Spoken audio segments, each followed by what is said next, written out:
L'histoire raconte que la rencontre entre l'Afrique et l'Occident a été pleine de surprises, de suspense et de rebondissements.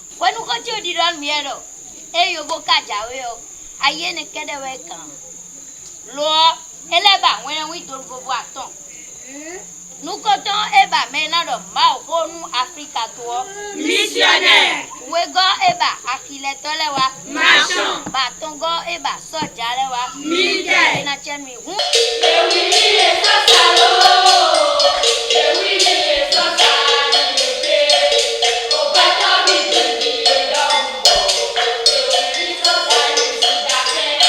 De l'histoire, on s'interroge et on se réinterroge. L'Afrique doit-elle se venger? L'Afrique doit-elle réclamer un dédommagement? Être ou ne pas être, c'est là la question. Le théâtre. Cet art empreint de beaucoup d'originalité, de véracité et dont la pièce maîtresse et la créativité se portent bien, en croire ses acteurs. Mais avant de sortir le stéthoscope, contrôler le pouls ou inspecter les yeux de cet art, qui est-il? Le théâtre. Le théâtre, c'est la représentation de la vie de tous les jours. Mais dans un cadre bien précis, sur une scène, en face d'un public, avec des codes liés au théâtre. De façon basique et terre à terre, voilà ce que je peux dire du théâtre. C'est cette condensée d'intelligence et de sensibilité, mêlée de beaucoup de métaphores, qui crée une situation où il y a un acteur et le public d'un côté et qui les met en situation de dialogue. Et c'est pourquoi nous disons que le théâtre, en fait, c'est la chose même de la démocratie. C'est une vraie fondation de l'esprit démocratique. Parce que il crée le dialogue, il crée la démocratie à travers le dialogue. Un dialogue social.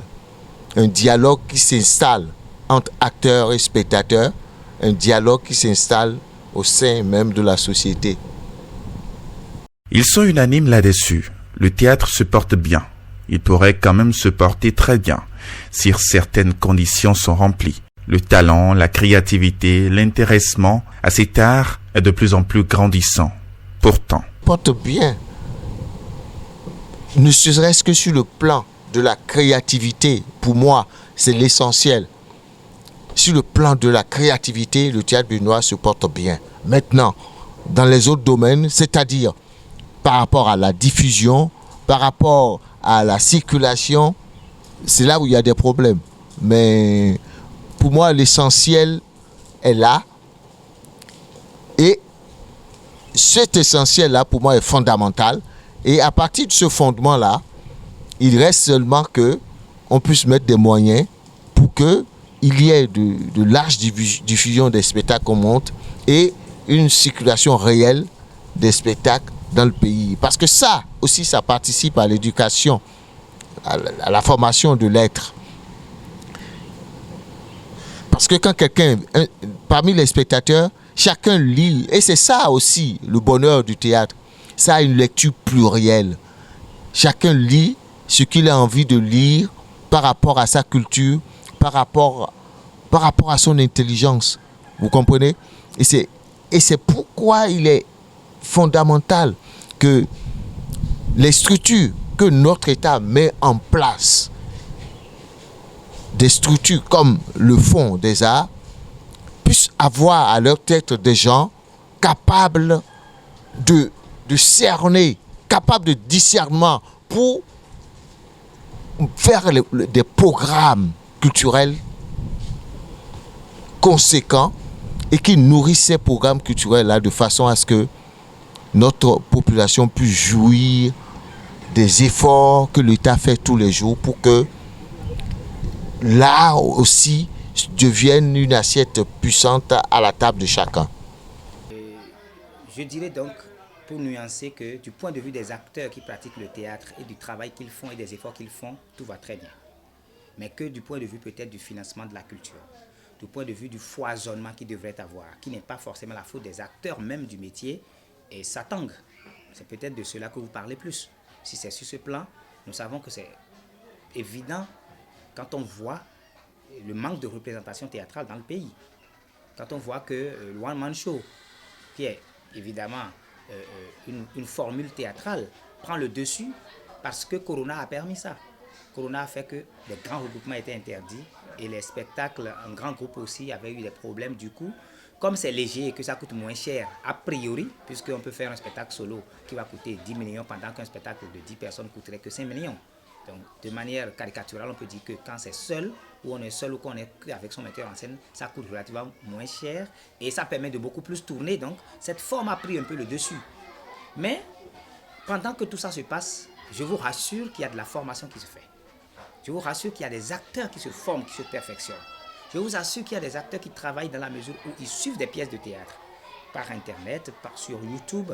Et il y en a aussi qui voyagent, qui vont représenter le pays, qui vont jouer des spectacles dans d'autres pays. Et en ce moment où nous parlons, il y a aussi des spectacles qui se jouent dans le Bénin.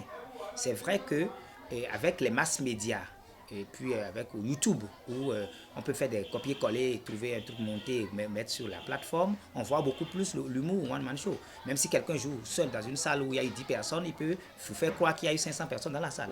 Donc tout ça fait qu'aujourd'hui, on a l'impression que c'est le théâtre One Man Show, le monothéâtre, qui est en train de prendre plus de dessus, même que l'humour écrase la forme théâtrale classique, qu'on connaît encore que l'humour est une forme théâtrale. Donc c'est une impression que nous avons. Alors je redis et je répète que le théâtre va très bien, du point de vue des acteurs qui le portent, puisque nous sommes là, nous travaillons d'arrache-pied, nous n'avons pas changé de métier. Nous sommes peut-être polyvalents, mais nous n'avons pas encore changé de métier, nous sommes dedans. Seulement l'accompagnement manque.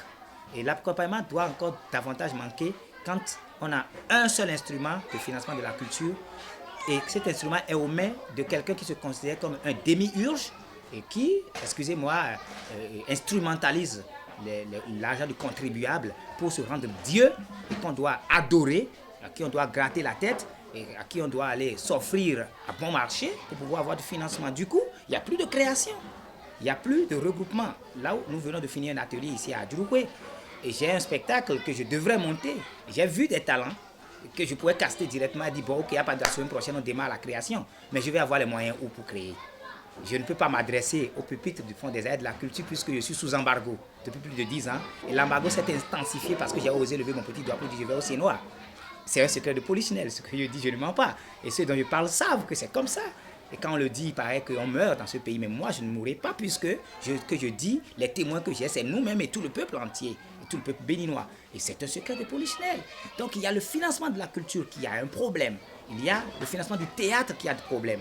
Moi, j'ai fait une école de théâtre. Nous venons de fêter la fête internationale du théâtre du Bénin. Je suis jeune. Je travaille très bien. J'ai un espace qui s'occupe du théâtre et des arts de l'oralité. Et pourtant, c'est pas Internet que le théâtre a été beaucoup plus fêté. Et sur certaines scènes. Et nous qui faisons du théâtre, qui sommes aussi connus et aussi bien élaborés, qui avons fait nos chemins, qui sommes connus, on ne nous a pas donné du financement. Et on n'a même pas cru devoir aller demander, puisque même si on demande, on n'aura pas. C'est les mêmes qui ont toujours eu, sous peut-être la coupole d'un regroupement fêtier entre griffes qu'on connaît, et bien qui reprennent les sous, qui distribuent, qui envoient à leurs amis qui sont nichés dans les autres départements pour dire qu'ils ont fêté la fête du théâtre, pendant que le théâtre de Bonne-Fatih se passe toujours, et qui manque de financement pour faire des créations. Nous manquons à Djoukoué du financement pour faire des créations, ça c'est clair. Et bien voilà, du coup, quand c'est comme ça, c'est très difficile de s'affirmer. Donc le théâtre béninois va très bien, de par ses acteurs, mais de par l'instrument de financement et par aussi le mécanisme de développement et d'émulation de ce tard au Bénin, il y a un problème. C'est comme ça que nous avons vu la léthargie qu'a connue le FITEB jusqu'à pratiquement disparaître aujourd'hui. Même si ça doit prendre d'autres formes par la suite, c'est que pour le moment, ça n'existe pas. Donc ce foisonnement théâtral important a disparu. Donc quand on voit ça, le théâtre va mal au Bénin. Mais le théâtre va très bien de par ses acteurs. Et si, quand la cadence va changer, les pas des danseurs vont changer. Donc nous sommes là, danseurs agiles aux pieds agiles, danseurs puissants, bons, bêtes de scène. Et nous n'attendons que la vraie machine pour nous financer, pour y aller. Nous continuons de travailler, de créer des spectacles à partir de financements internationaux. Nous qui soumettons des subventions, des projets à des subventions internationaux, qui gagnons qui sommes même premiers du Bénin, deuxième, troisième d'Afrique, quand nous soumettons dans notre propre pays, nous échouons. Enfin, voilà, donc le verre est dans le fruit. Ben écoutez, pour ma part, je vais plutôt dire que le théâtre au Bénin aujourd'hui est à la croisée des chemins. Hein, si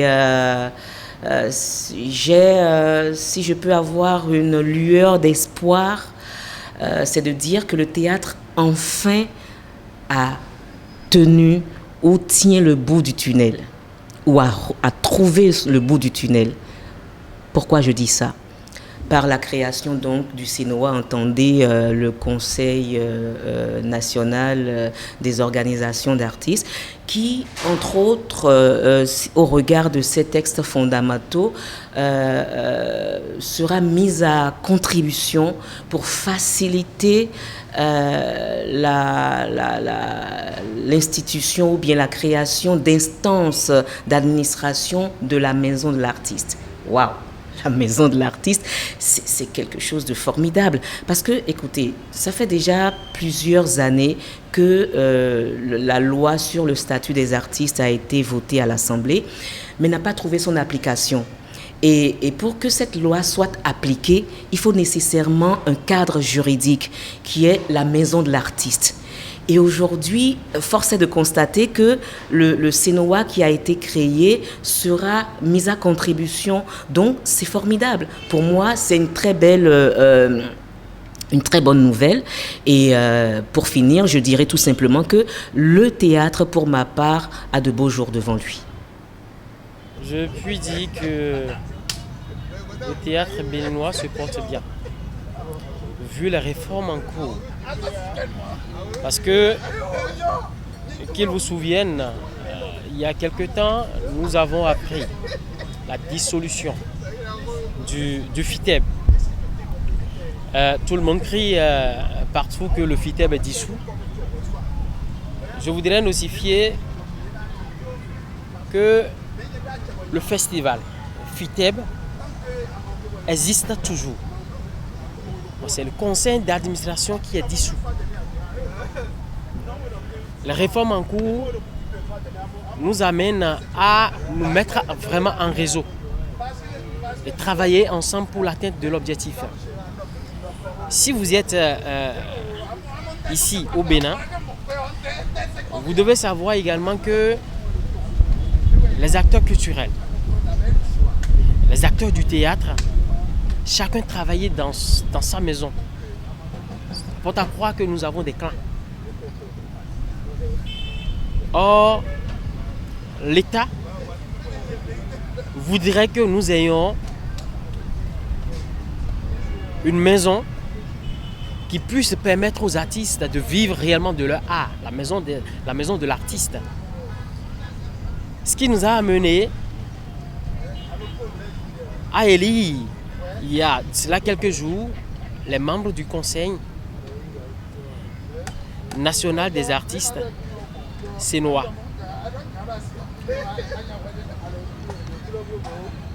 Vous devez savoir également que le pays, notre nation, est en chantier. Les réformes aidant, nous sommes obligés de nous mettre au pas, les acteurs culturels, pour pouvoir guérir. Parce que la question que vous avez posée tout à l'heure, c'est de savoir si le théâtre béninois se porte bien ou convalescent ou mal ou très bien. Et moi, j'ai dit bien. Parce que la solution, nous l'avons déjà trouvée pour que le théâtre béninois se porte très bien.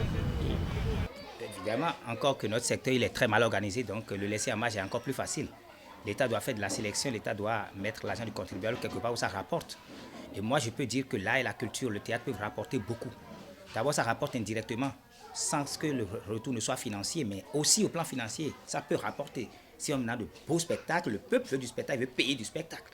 Si on a des spectacles qu'on tourne pendant 20 jours dans une localité, et qu'on tourne dans toutes les localités du Bénin, il y en a 77, il y a 77 communes, ça peut rentabiliser fortement, si c'est bien fait. La dernière fois, une discussion avec un boss de ce pays qui disait que lui peut faire un spectacle de théâtre et rentabiliser, et payer tous les acteurs, payer tous les costumes, faire tout, et rentabiliser le spectacle. Et nous lui avons dit, c'est bien vrai, mais c'est le mécanisme, c'est la machine, c'est déjà, disons, je dirais, le cadrage institutionnel lui-même qui est malade et aussi la structuration du secteur qui est malade.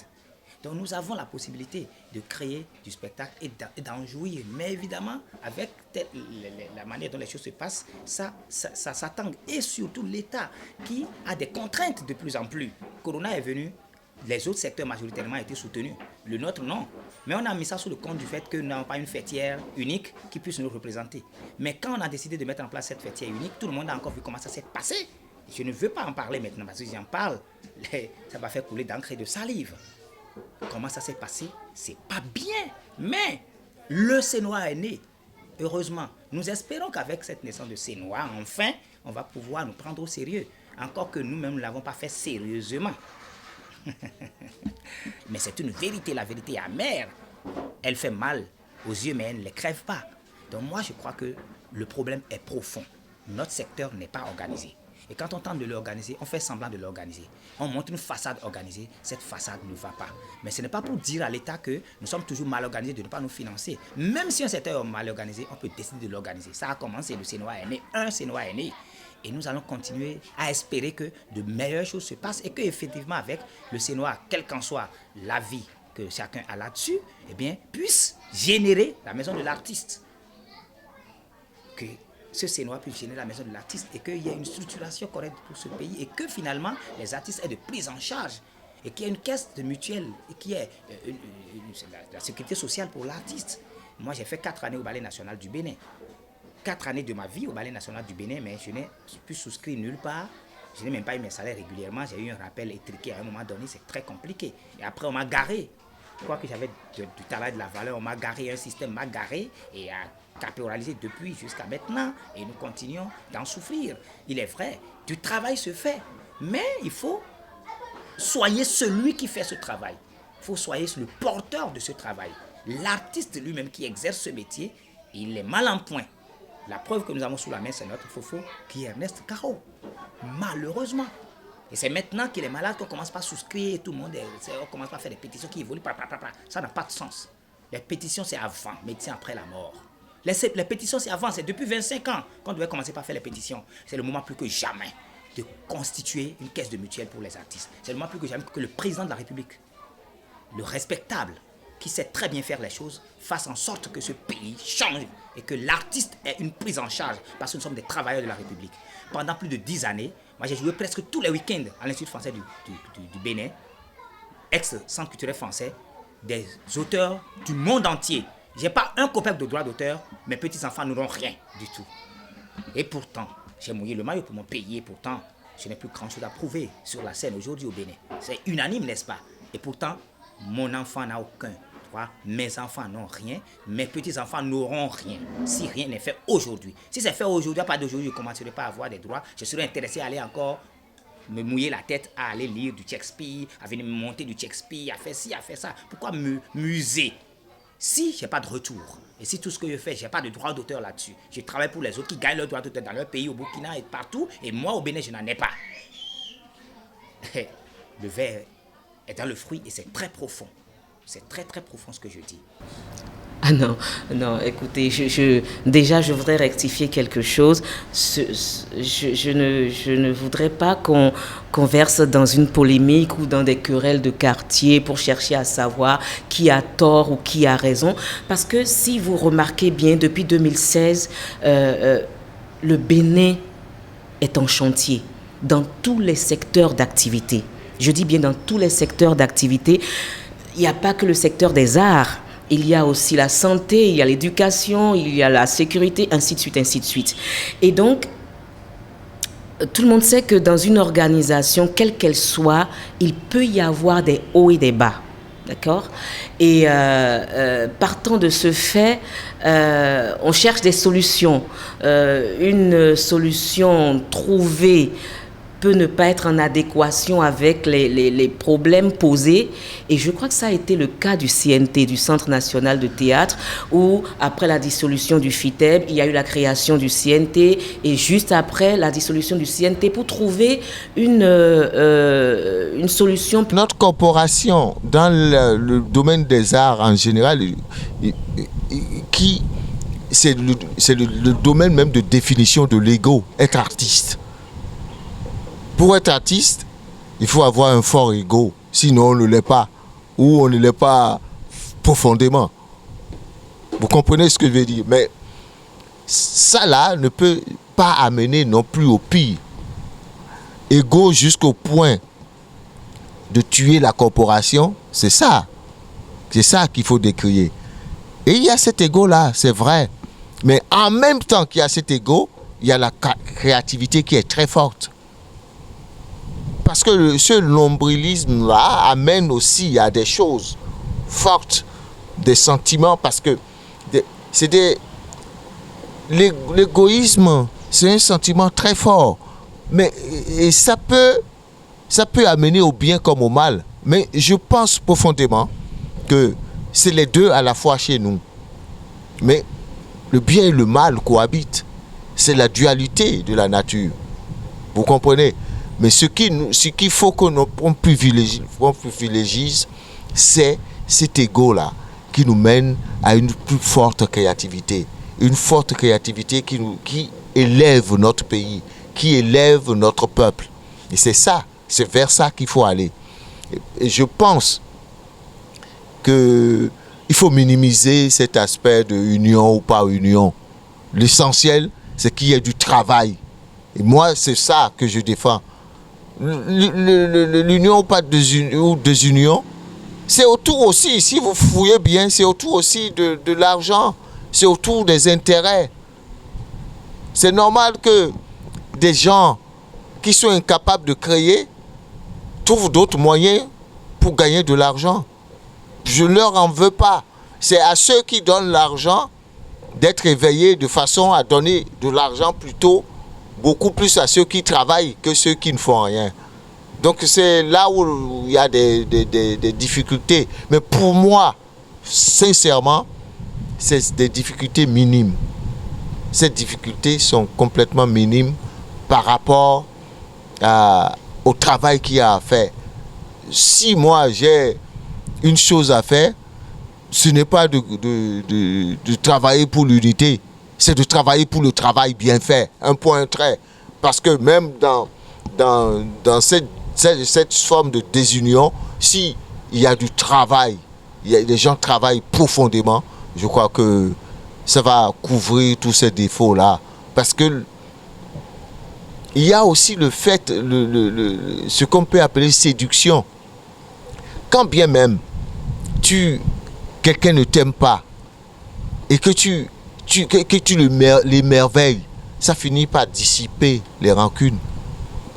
Parce que tu as sorti une œuvre merveilleuse, au moins il sourit, ça le fait sourire, même s'il ne t'aime pas. Pour moi, c'est la chose la plus importante. Les êtres, même la langue et les temps se disputent, alors que les deux sont dans une même et seule bouche. Voilà. Je crois qu'il ne faut pas privilégier ces bagarres-là. Parce que ces bagarres-là, ça existe partout au monde. C'est des rivalités normales. C'est inhérent à l'être humain. Considéré par de nombreux acteurs comme étant la décennie la plus prolifique en termes de théâtre au Bénin, les années 1990 à 2000 en témoignent les nombreuses récompenses au cours de cette période, chose qui n'est forcément pas l'avis de tous. Oui, parce que vous voyez, enfin, oui et un peu non. Je vais m'expliquer. Pour aborder cette question, on va faire un retour en arrière pour aborder la décennie 90, comme un peu vous l'avez fait dans votre introduction. Il y a eu deux faits majeurs qui sont des précurseurs et qui sont comme au théâtre ce que Jean-Baptiste dans la Bible a été pour Jésus-Christ. Il a préparé le terrain pour que Jésus-Christ vienne faire son entrée. C'est pareil, ces deux faits majeurs, c'est d'abord la conférence des forces vives de la nation qui a libéré la création et qui a permis, qui a donné un souffle, un vrai souffle nouveau à la créativité. D'accord ? Et partant de là, il y a eu pas mal, la littérature béninoise a fleuri, il y a eu beaucoup de troupes théâtrales qui sont nées et qui ont créé beaucoup de spectacles. Et après, il y a eu le FITEB en 90. Le FITEB en 90 qui a été créé sur l'initiative du ministère de la Culture au travers de M. Dadélé, puis supporté par 2 hommes.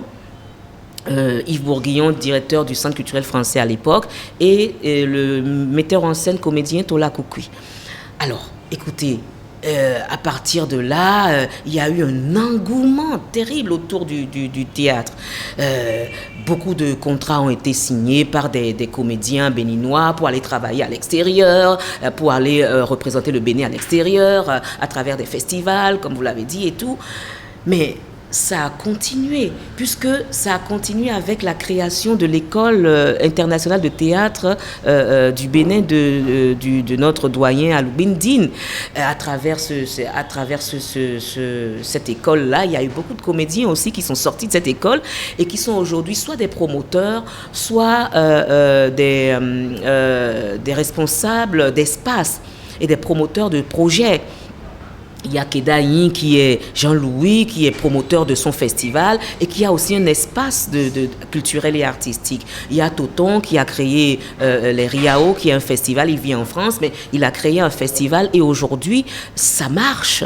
Et il y a Nathalie aujourd'hui qui est en France, qui est sortie aussi de cette école-là et qui participe aux francophonies dans le cadre des écritures. Voilà. Et il y a pas mal de gens. Chromosome aussi mais est sorti de cette école-là. Et aujourd'hui, il a son propre festival et il est invité à gauche, à droite, à l'extérieur. Moi, c'est vrai, je n'ai pas fait partie de l'école, mais de 2000 jusqu'à nos jours, il y a eu pas mal de choses qui se sont faites. Après la création de ma compagnie, j'ai travaillé, j'ai fait des scènes en Europe, en Afrique, aux États-Unis et tout. J'ai été travailler à la Comédie Française, à Paris, en France. J'ai en Guadeloupe. Voilà, et j'ai été retenue pour représenter le Bénin sur 2 éditions du FESPACO dans le compte du Conseil de l'Entente, pour les prix spéciaux du Conseil de l'Entente. Il y a eu aussi des distinctions et la dernière en date, c'est l'hommage vibrant qui m'a été fait en Tunisie pour l'ensemble de ma carrière artistique. Donc, il y a des choses qui se font, mais de façon éparse, de sorte qu'on ne voit pas réellement, l'impact sur le secteur théâtral. Parce que quand c'est pas organisé, évidemment, on peut pas quantifier les résultats de toutes ces actions qui sont menées ça et là. Donc aujourd'hui, c'est bien qu'il y ait qu'il y ait les réformes du gouvernement pour permettre l'organisation du secteur des arts. Ça, c'est un effort louable. D'accord ? Donc, pour ma part, oui, c'est vrai qu'il y a eu un grand engouement dans les années 90 parce que il y avait, on avait commencé une certaine structuration du secteur. Après, ça s'est effrité. Je ne saurais vous dire pourquoi, mais je crois que jusqu'à ce jour, ce qui a permis ce déclin, c'est la récession économique. Vous savez, quand on est comédien, qu'on doit travailler, on est dans l'exercice de nos fonctions, on doit créer. Travailler pour nous, c'est créer des spectacles. Et créer, ça nécessite de l'argent, un financement. Et nous sommes obligés alors de taper à des portes pour rechercher des subventions, pour pouvoir créer et pour pouvoir faire circuler nos œuvres. Et aujourd'hui, c'est cette chance que nous avions eue dans les années 90 où les subventions étaient vraiment là et étaient colossales. Aujourd'hui, nous n'avons plus cette chance-là. Les subventions se sont amenuisées et sont presque inexistantes. Et donc, du coup, il est compliqué de travailler dans cette condition. Et aujourd'hui, on va parler encore du Covid qui nous a frappés, qui a fait qu'il y a eu carrément une stagnation du travail dans notre corporation. Donc voilà à peu près. Donc c'est lié à beaucoup de facteurs extérieurs pour ma part et non à des facteurs intérieurs liés à la créativité. Non. Les talents sont là, mais il y a beaucoup d'autres facteurs extérieurs qui font qu'aujourd'hui, il y a eu ce déclin au Bénin. Et ce n'est pas qu'au Bénin, c'est partout ailleurs, même en France. Bon, il y a un régressement. Ça dépend de quel point, du point de vue des gens. Mais c'est quand même de 2000 à 2020 là, que pour la première fois, un Béninois a eu le prix RFI de la littérature. Vous comprenez? C'est en ce moment-là aussi qu'il y a eu la fondation d'une école quand même appréciée par tout le monde aujourd'hui en Afrique noire, le UTB, que j'ai l'honneur, le plaisir de diriger. C'est aussi en ce moment-là qu'il y a eu beaucoup de jeunes qui ont émergé et qui font un travail qui vraiment se démarque de tout ce qui se faisait. Pour moi, il y a des additions de valeur appréciables. Sur le plan de la créativité, j'insiste là-dessus. Donc, cette baisse-là, moi, je ne l'ai jamais analysée pour savoir ce qui se passe. Mais je crois que c'est relatif. C'est vraiment relatif et je pense profondément que ce qui se passe aujourd'hui par rapport à hier, même si ça n'a pas la répercussion que notre théâtre n'a pas la répercussion qu'elle avait hier, aujourd'hui, à mon avis, il y a une sorte de renaissance, il y a quelque chose qui se passe aujourd'hui qui est dans l'ordre de la renaissance, qui est dans l'ordre de comment on dit pour les cartes, hein? Il y a quelque chose qui renaît parce que je donne un simple exemple. Dans le domaine du théâtre, on ne voit que peut-être les auteurs, les acteurs et puis les metteurs en scène, mais il y a d'autres disciplines, beaucoup d'autres disciplines qui concourent au jeu de l'acteur.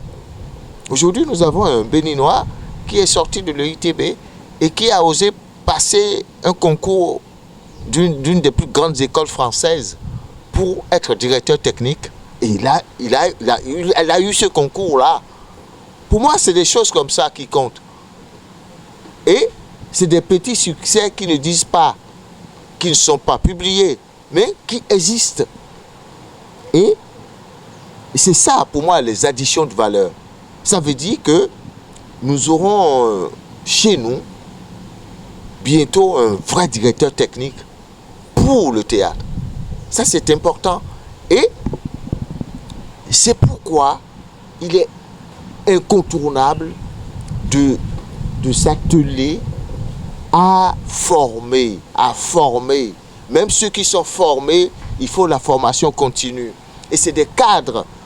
Et ce qui peut servir de cadre d'épanouissement de la formation, c'est la création. Parce que en créant, on découvre de nouvelles choses. Et c'est ça qui forme. Et non seulement en créant, mais lorsqu'on crée, on découvre de nouvelles formes de choses et on grandit. Mais là où on grandit le plus, c'est la diffusion. C'est jouer sans cesse. Et beaucoup de fois et de façon rapprochée. C'est ça qui consolide le comédien, qui consolide sa formation, qui consolide son art. Et ça, on ne peut pas le faire sans qu'il y ait des lieux. On ne peut pas le faire sans qu'il y ait de l'argent pour diffuser ces spectacles. Des spectacles. Parce que je peux vous le dire, aujourd'hui, il y a de beaux spectacles qui se créent. Mais ces spectacles-là sont joués 2, 3 fois.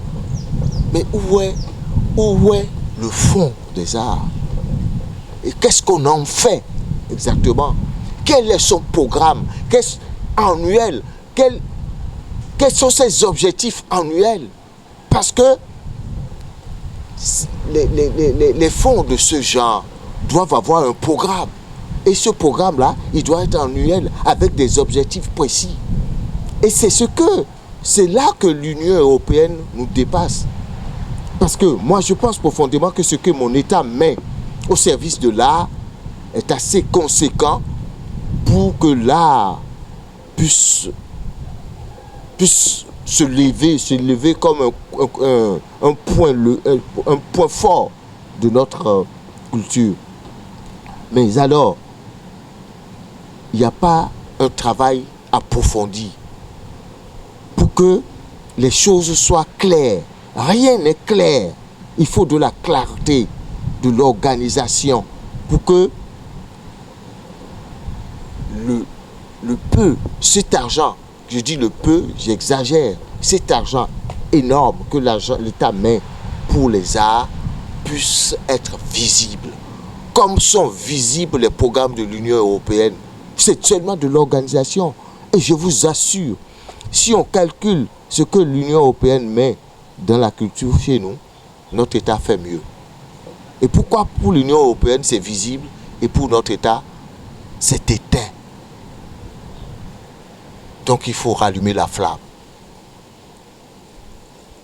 Cogiter, s'organiser, avoir un programme précis, annuel, que tout le monde connaît. Et que les choses soient transparentes. Qu'on sache à qui on donne l'argent et pourquoi on donne l'argent. C'est ça. Le véritable problème, il est là. Parce que ce n'est pas la créativité qui manque.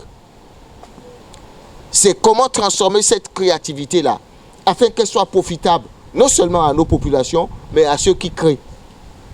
Parce que si on met de l'argent pour la diffusion, ça va être profitable à nos populations. Ça permettra d'éduquer davantage, d'avoir une éducation artistique avec nos populations, avec nos enfants. Parce que en amont comme en aval, on pourra associer les écoles dans le travail qu'on fait. Et ça là, ça change des choses dans la tête de nos enfants qui pourront être avec tout ça des citoyens beaucoup plus équilibrés et demain. Et ça, c'est des chaînes. Quand une chaîne fauche, c'est fini. Et ce qui fauche aujourd'hui, c'est la diffusion. Parce que les créations qu'il y a ne sont pas minimes. Et je trouve qu'il y a des créations de bonne qualité, de bonne facture. Mais si on ne les diffuse pas, c'est lettre morte. Il faut bien qu'on puisse diffuser nos spectacles. Et pour les diffuser, il suffit de l'argent, il n'y a pas autre chose. Et je parlais de lieux. Le peu de lieux qu'il y a suffit. Ça, c'est aussi un bonheur. Je ne l'avais pas quantifié tout à l'heure quand je parlais des avancées. Aujourd'hui, il y a beaucoup plus de lieux qu'hier. À Calavi, tu as des lieux. À Porto-Novo, tu as des lieux. Et des lieux se créent tous les jours que Dieu fait. Alors, quelle que soit la qualité de ces lieux, c'est qu'ils sont faits pour accueillir des spectacles. Et ces spectacles-là, il faut pouvoir, ça existe. Et ces lieux peuvent les accueillir. Aussi, faut-il donner des moyens à ces lieux d'exister et de résister au temps. C'est tout ça, ces problèmes-là qu'il y a à régler pour que les arts de spectacle puissent marcher. Je ne parle pas que du théâtre, parce que pour moi, mon théâtre que je fais regroupe tous les arts de spectacle. Moi, je fais un théâtre complet. Et je n'ai pas de problème avec la musique, j'ai pas de problème avec la danse. Même les arts plastiques, je mélange tout ça à ce que je fais. Et je pense que si nous n'avons pas des moyens de diffusion, vraiment, il vaut mieux fermer le fond. Donc, ce n'est pas que d'avoir de la grande gueule, mais c'est simplement de dire la vérité. Il faut que...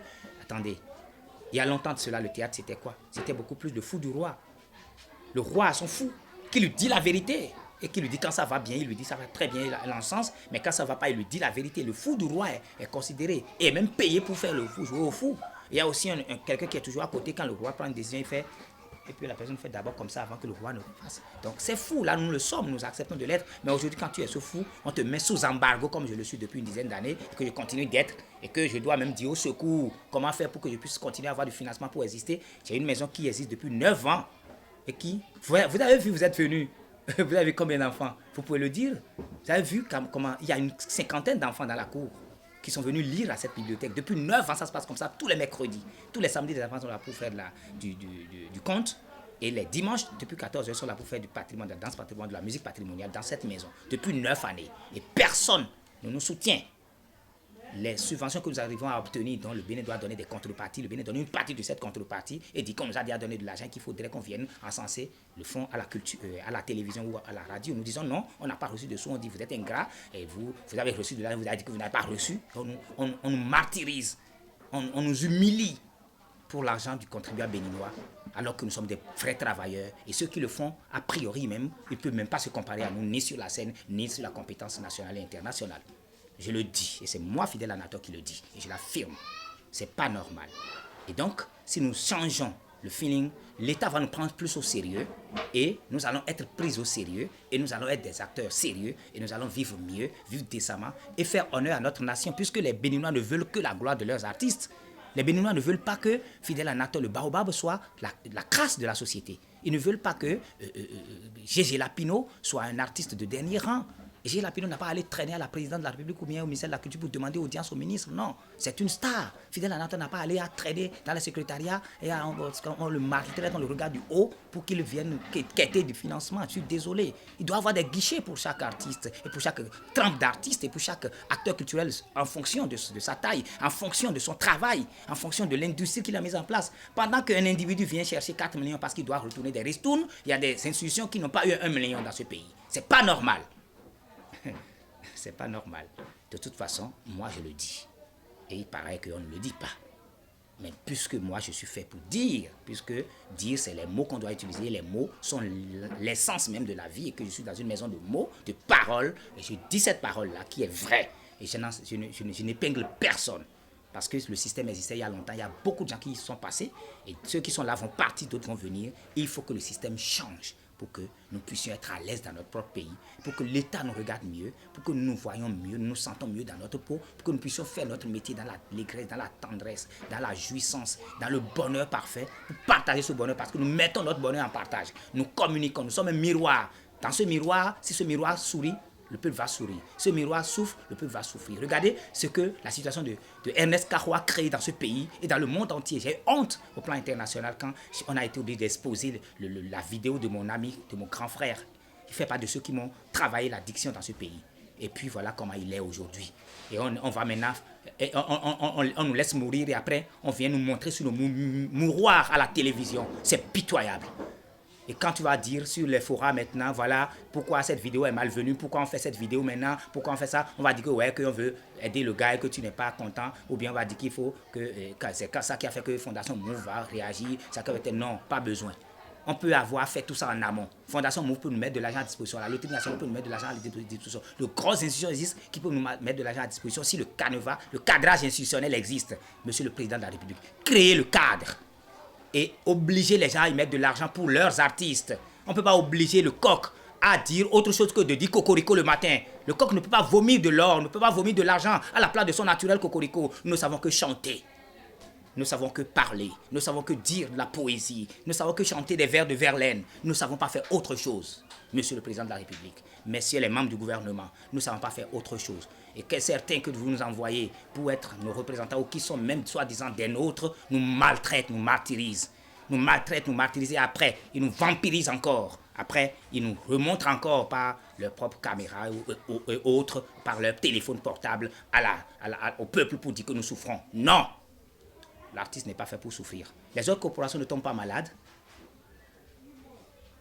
Est-ce que des prêtres ne tombent pas malades? Est-ce qu'on montre leurs images piteuses comme ça à la télévision? Aucun prêtre n'a jamais eu AVC, aucun prêtre n'a jamais été malade de cancer, de quoi que ce soit. Est-ce qu'on les a vus comme ça? C'est des gens nobles. Notre corporation est une corporation noble. Anoblissons davantage ce métier. s'il vous plaît. C'est très important, Monsieur le Président de la République. Vous êtes un homme puissant, grand, un gentleman, comme je le dis souvent. Montrez-le, encore une fois, en aidant, en soutenant l'art et la culture, en faisant en sorte que notre métier soit respecté. Et pour cela, certes, il existe aujourd'hui une fêtière. Certes, il existera un certain nombre de choses qui seront mises en place. Mais regardez encore à l'intérieur correctement, regardez là où le verre est dans le fruit. Estirpez le verre pour rendre le fruit agréable et digeste, s'il vous plaît. Le verre est dans le fruit. Et il est profond. Tout à fait. Or, il n'y a pas que l'État. Ailleurs, dans des pays qui, quand même, ont compris, c'est que les entreprises sont sollicitées pour permettre la subvention de ces créations. Il y a les particuliers aussi, le mécénat, qui est aussi sollicité pour ça. Mais c'est j'ai analysé les faits. Pour moi, c'est un problème culturel. Parce que juste à côté, en Côte d'Ivoire, nous n'avons pas c'est pas le même visage en ce qui concerne la subvention. Il y a des particuliers qui connaissent le bien fondé de la chose et qui ont de l'argent et qui peuvent miser sur un artiste. Comme ça se fait aux États-Unis. Aux États-Unis, il n'y a pas de ministère de la culture. Pourtant, la culture elle est promue. Et parce que, justement, il y a ce mécénat qui a été développé, il y a cette politique de subvention par les personnes morales que par les personnes physiques. Donc, je crois que c'est à ça que nous devons nous atteler nous devons nous amener à ça, au fait. Le chemin sera peut-être long, mais nous devons nous amener à ça. J'y crois. Et quand vous parlez de Cénoa, c'est vrai, nous avons tenté, le gouvernement, les acteurs culturels, artistiques ont tenté pas mal de choses.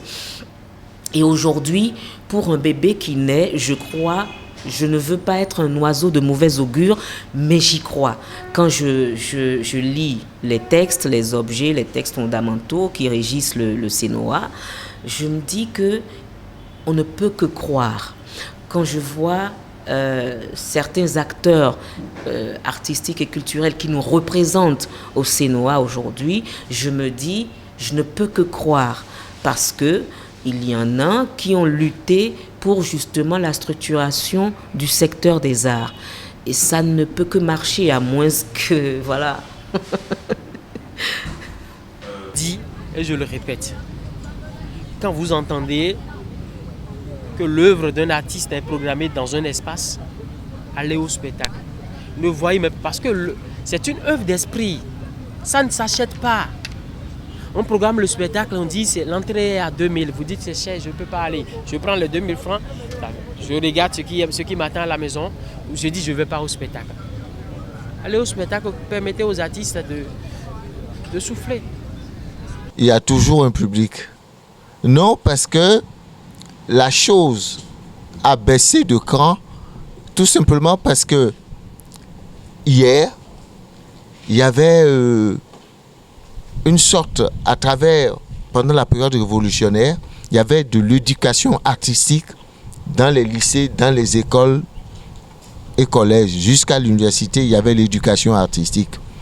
Donc, c'est des choses qui créent des disponibilités, qui prédisposent l'être humain à aller au spectacle. Mais aujourd'hui, depuis des années, il n'y a plus d'éducation artistique.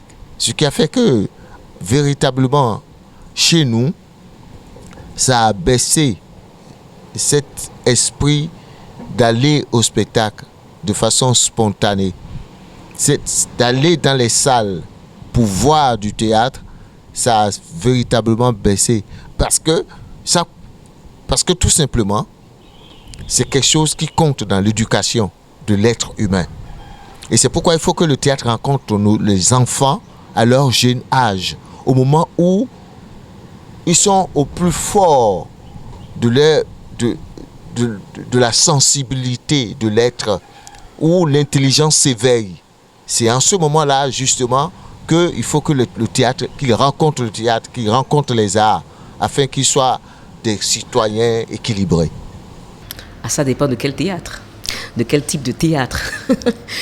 Non, j'ai remarqué une chose, hein. J'ai beaucoup rêvé en me disant que oui, on allait avoir un public qui pourrait aimer véritablement notre type d'art et tout. Mais il faut remarquer que quand il y a eu les Échos de la capitale, qu'il y a eu les 2 troupes féminines et tout, mais le Centre culturel français d'alors faisait tout le temps sale comble. C'était bourré tout le temps de spectateurs parce que les gens c'était comme ces spectacles-là étaient comme un miroir qui reflétait le visage du Béninois commun, du Béninois lambda. Je crois qu'il faut travailler dans ce sens-là. Il faut travailler dans ce sens-là pour que le Béninois se reconnaisse dans ce que nous proposons. Et je dirais, c'est pas forcément les thématiques, mais c'est plutôt la forme.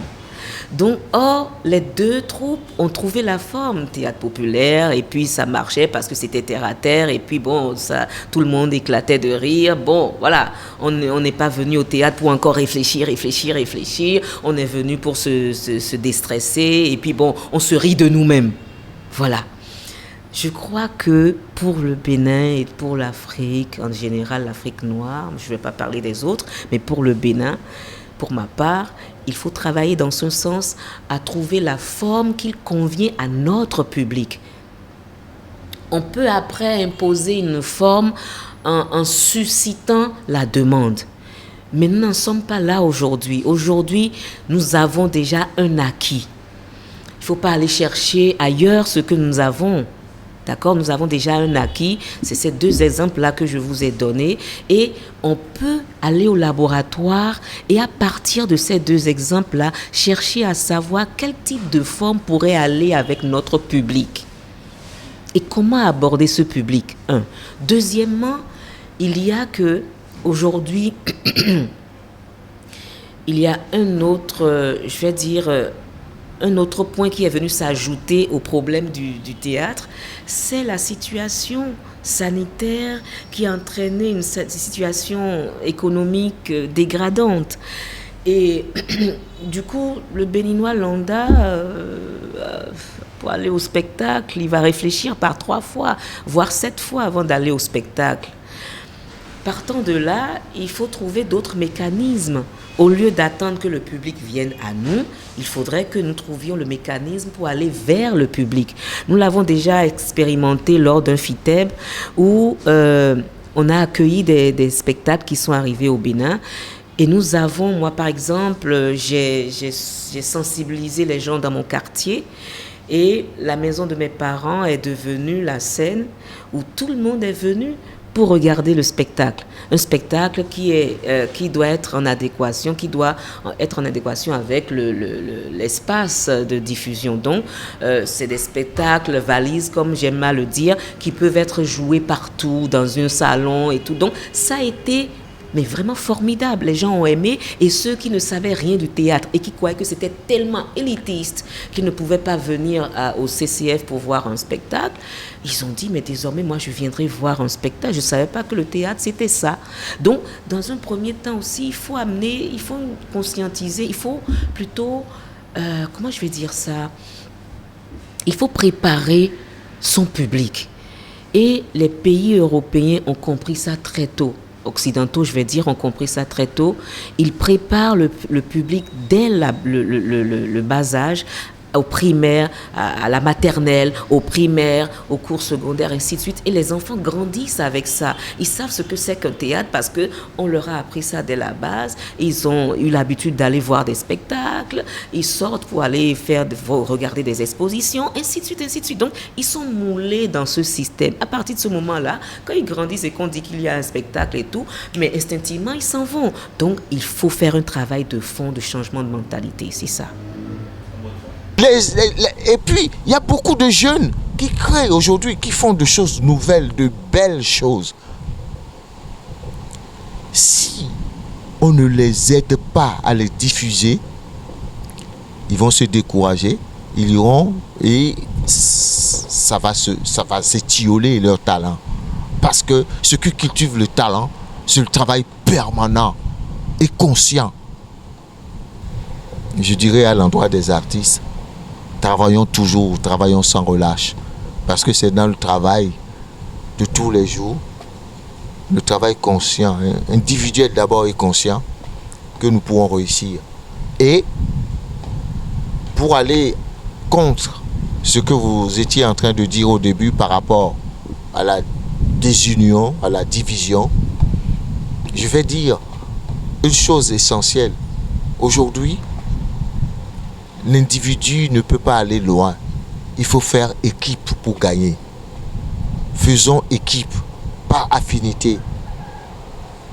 Faisons équipe, pas affinité, dans nos métiers artistiques différents, et vous verrez là jusqu'où nous irons.